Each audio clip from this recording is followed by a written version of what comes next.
That means each consecutive year, averagely, they were making $6.5 million after expenses. But there's more. Like this is, but there's more. This is where people don't get what it takes to run a business. And I could just continue to throw out expenses, but this is the last one, and this one's rather important. And this one also is a one-time lump sum, but will continue to have to be spent upon. And that are their PCs, their monitors, their servers, monthly costs, their office equipment. We're adding in all these types of things together. What approximately are we going to say that these things cost? Now we could easily get up there, but is it going to be in the $1 million range in 5 locations? Possibly. I would imagine with pricing, like if we take the average PC and monitor in each location, and we said that each one cost approximately $1,500. You know, for what it was, the work that they had to do when you're talking about the chips. And that's a low ball figure, by the way. That's a very low ball figure. But if we use that and we took $1,500 as a figure, just for a ballpark on just PCs and monitors combined, times the 340, that would be $510,000 right there. That would be $510,000. But even after that, with all the stacks, the server, the towers, these particular pieces of equipment, this is a one-time hit, and then like a servicing afterwards of where they're going to have to keep dumping money into, and it will be a continual expense for them. I honestly think that the expenses for this particular category are fairly under control. If business can't handle this aspect of business, then they shouldn't be a business in the first place, especially a game publisher dealing with like computer hardware. I think that they can do it. So I'm going to say approximately, let's just take it down another $500,000, and let's just say $6 million. Now, that is the current revenue that they make per year, okay? And if you put that against everything else, what I eventually came to was this. And that's where I came up to. And thank you for watching this portion that got us to this particular part. That's a pretty healthy figure on the positive side. So even if you put other expenses up against that, I think that number floats. A business can operate on zero, really. I think they're financially healthy. In conclusion, I think Cloud Imperium Games is more than financially able to stand it. Now, will they have the wherewithal to continue these ship sales that will continue to hit? Are they going to have the ability to continue to get people to buy the ships? They're going to have to keep bringing in new people and new people. What if this is a roller coaster that they keep bringing in the new people, and a larger percentage of people don't have this playability, don't have this good frame rate, have bad experiences, don't return to the game because they just don't want to wait for it? How many of this can we chug through with this kind of design that we have, with these ship sales that we have? How much longer will this number be able to float? Is all very tied to the playability of this particular game. It's not a game yet. It's still being done. It's still being worked on. Yes, but they have to work on what I was telling them that is important. They really do. I know optimization comes at the end of the game, but they're going to have to optimize it a little bit so people get those good experiences and those good frame rates. They have the equipment. A lot of the people have the equipment to play the game, but they're still getting crappy frame rates. So they have to increase the playability so that returnability and the profit that they continue to make, this $3 million a month figure that we have, stays afloat, that it does not go down, because the interest will wane, the belief will wane. They have to keep it fresh. They have to do things to keep that number up. And if you look here on this particular page, you will see that you can actually see that the months that were the highest obviously were November, December, around Christmas time, but these other months are getting kind of low here. I was really used to seeing on the prior numbers that you can track on this site that they would be mostly at the 2 to 3 million range. Now I'm seeing a lot of 1.2s and 1 to 2 millions, and I think the cycle itself needs to be looked at, and it needs an injection. It needs an injection of playability, of optimization, and I think the optimization needs to come now. Internal struggles, forget about it. I'm sure they have had a few. If you look at their jobs page, some of the listings are from 2017, and that makes me a little bit, frankly, worried. I mean, it makes me kind of worried. Like, how long have they not had particular? I mean, like some of these job titles, if you're looking at them and you see what they need, it's a little bit troublesome. Like, wow, you need these particular jobs from 2017 still, or maybe you just didn't update your jobs area. I know a lot of companies kind of lag behind when it comes to, you know, those types of things. They get the person and then they forget to take that off the website. Oh, John, you forgot to take that off the website. Aha, can you get it tomorrow? And then John, you know, the next morning gets his bagel, goes back to the particular area that he works in, and then maybe that just stays on there forever, perpetually. And then Chris doesn't really have the time to even look into that. Chris, the management level, you have to look at Chris's ability to manage people. Is he able to manage people? I think Chris has had a lot of slip ups, frankly.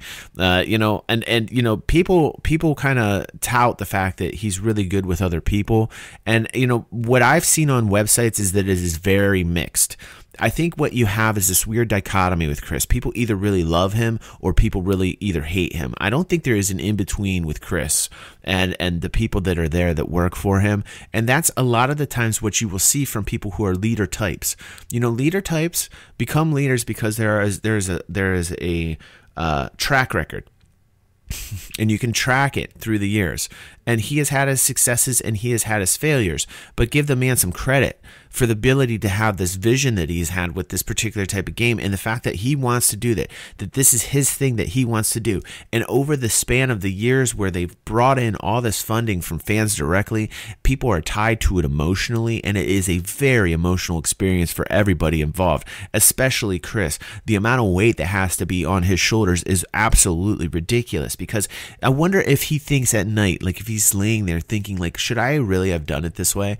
And I think the answer becomes yes, because really he's able not to have like this timeline crunched down upon him by game producers. And then we get into a whole debate about whether that's a good or a bad thing. And frankly, I'm mixed on that too. And that just gets me into a tailspin and just makes me think, wow, like I can't even get to the bottom of that. What I will say is this. I think Chris has the ability to do it. Now, what am I basing that on? Okay, I'm basing upon a track record that I see. He has developed titles that are successful, and has done it on a consecutive basis throughout the years. It's been a long time because he focused on more on the Hollywood filming thing that I don't think necessarily panned out for him that great. But he's back and he wants to create a game that's going to be a continual income generator for him. And at $6 million a year, at the figure we just figured that they're making per year, that's pretty healthy. That's pretty healthy. $6 million is a nice take for Chris. I mean, he's making a game. He's making $6 million a year, and he's doing what needs to be done to get this game done. And because it's taking as long as it is because a lot of people are not involved with the development process. A lot of people don't understand it. This is the first time it's really been laid bare for you guys. This is historical. This is crazy to see the game design from the inside out. And yes, it's maddening, and you're involved in it, and you feel like it's a goddamn real life drama unfolding. And this is goddamn Kardashians when I watch. For people like us that are Star Citizen fans, we watch this, and it's like that. It's like our Kardashians, you know. But I really think that Chris does have the ability to do this. I think there's been some slip-ups. I think there's been some pretty major slip-ups. Crytek, for one, pretty major. And a lot of people might downplay it, but I think it's pretty important because it's going to take a chunk of this money out from the CIG coffers. But all in all, I am very happy with the transparency and the ability to see where the project is at. Even if I don't like sometimes what they're telling me, even if I don't like the fact that they sometimes push the ship sales and the frosting and all the dessert first, and I want them to focus on the meat of the matter, you know, that's kind of what the gears have to shift a little bit. You know, they're still going to have to bring in money through ship sales and get people excited, but they also have to elevate that level of belief so that they can do it. And if I'm asked the question, is CIG too big? I would have to say hell no, like a resounding hell no, they aren't. In fact, make them bigger. You have $6 million, push it towards more people. Push it towards those people and the staffing that you need. I mean, God, I saw the website. You're super transparent. You absolutely need to update that jobs page. If in fact you have filled those positions, if you have not filled those positions, get those goddamn positions filled up and let's get the game rolling here. I'm worried about that. I'm concerned about that. Get moving. Hire the people. You got $6 million left approximately. Get it going. Push it towards the staff and get the people in here that you guys need so we can make this a dream, a reality. We all want it. And because of this, the research that I had done, I feel a hell of a lot more comfortable about Cloud Imperium games. I know that they are operating on primarily the plus side, and that they have the ability to do it, but they've got to keep bringing in people, and they got to keep igniting the passions, the interests of the millions of other people that have no idea Star Citizen even exists. And let's start really focusing on what's going to keep bringing people back, and that is playability. You got to make the game stable. You got to make the game a fun experience. I know there's plenty of people that's saying we're not there yet. Guess what? We're getting close, and we need it. If we want the game to be successful, that's what we need. Is SIG too big? A resounding hell no. Make it bigger. Make it bigger. We know you can now. Thanks for watching here on The Games. If you've been a constant, amazing, loyal listener, make sure you're sharing and liking the vids. Get us to the 10,000 subscriber mark.